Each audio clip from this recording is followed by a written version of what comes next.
ورحمة الله وبركاته. يا صباح الفل وصباح السعد وصباح السكر. اللهم صل وسلم وبارك عليك يا حبيبي يا رسول الله. صباحكم معطر بذكر الله. طبعا النهارده انا الاول قبل اي حاجه عايزه اشكركم بجد، كل اخ واخت دخل معايا القناه.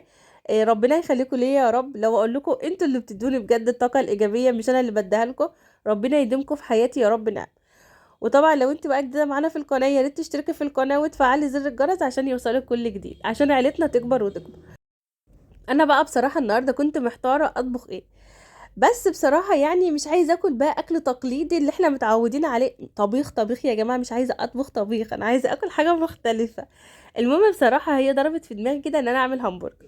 هعمل العيش وهعمل كمان الهمبرجر. بس انا ما كانش عندي لحمه، قلت اقف لا ما اقفش. طبعا طلعت فراخ، فكيت الفراخ وبصراحه خليتها. وقمت بقى قايله هعمل اول حاجه خالص خلطه الهمبرجر.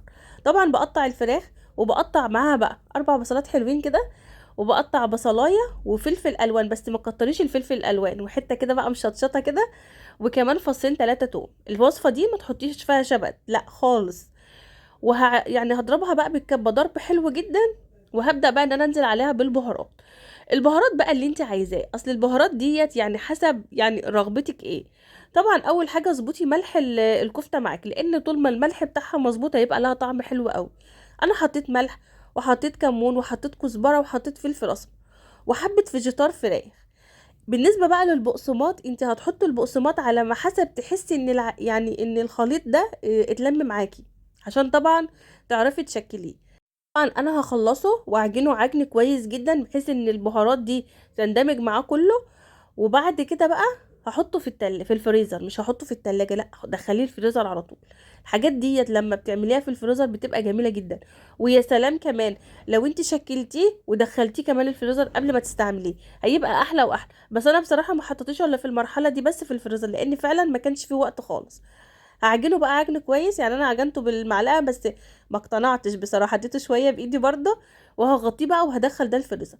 يبقى انا كده اول حاجه في الوصفه خلصت وعندها خلاص. همسك بقى طبعا انا بغطي الحاجه لازم علشان طبعا ما يعني تبقى نضيفه وكده. هنا بقى الخميره، فاكرين انتوا الخميره بتاعت زمان القديمه؟ انا بعت بنتي تجيب لي خميره العاديه والله، لقيتها جايبه لي دي. لو اقول لكم انا اول مره اشتغل بالخميره دي، ما اعرفش كنت خايفه منها، بس طلعت العجينه رهيبه بجد بجد حلوه قوي. مسكت طبعا يعني يعني فكيتها كده بميه وشويه سكر. وسبتها بقى ايه تخمر شويه عشان برضو اتاكد ان هي هتبقى حلوه في العجينه، لان انا ما كنتش ضامناها بصراحه. المهم والله يا بنتي فكرتني لما كانت ماما تقول لي انزلي يلا هات لنا صباع خميره والله افتكرت الايام الجميله دي لما شفت الخميره دي.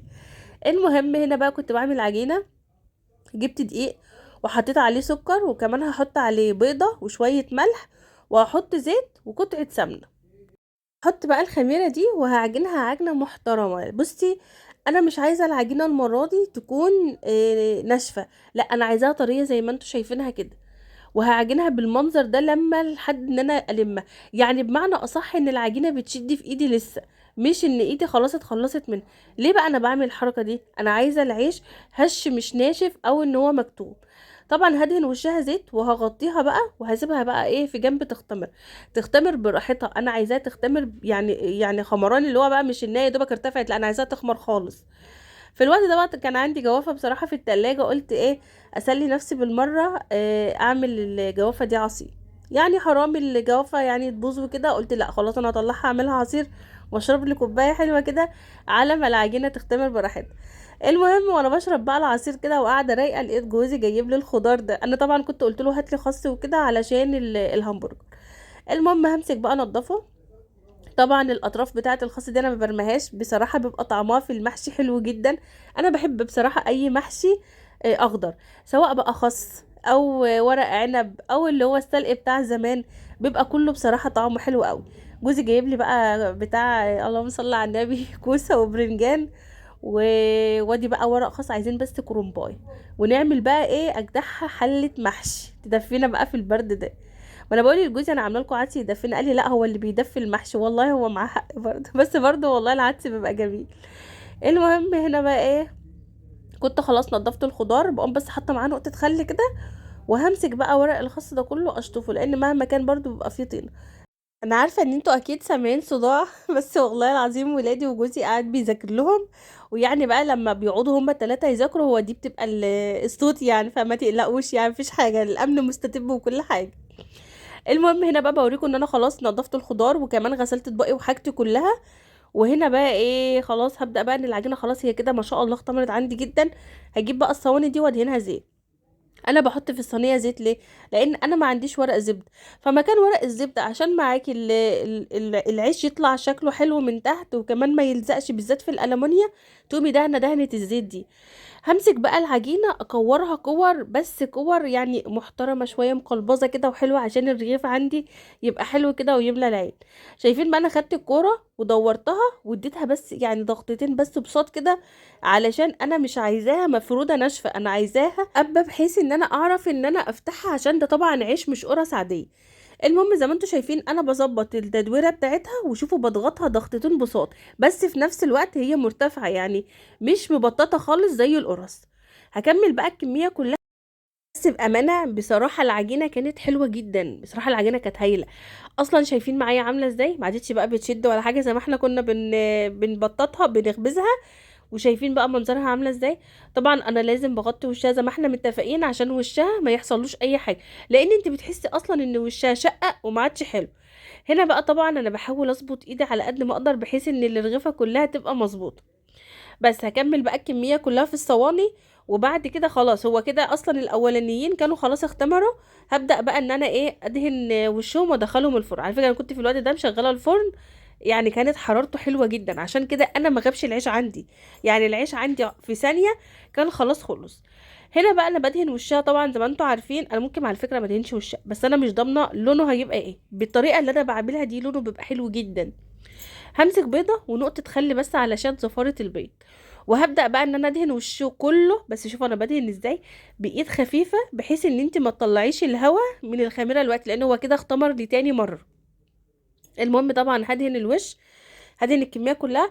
وهجيب بقى سمسم، انت حابه بقى تحمري السمسم حمريه، بس انا بصراحه يعني عادي الموضوع مش لازم ان انت تحمري السمسم. وهدخله بقى الفرن.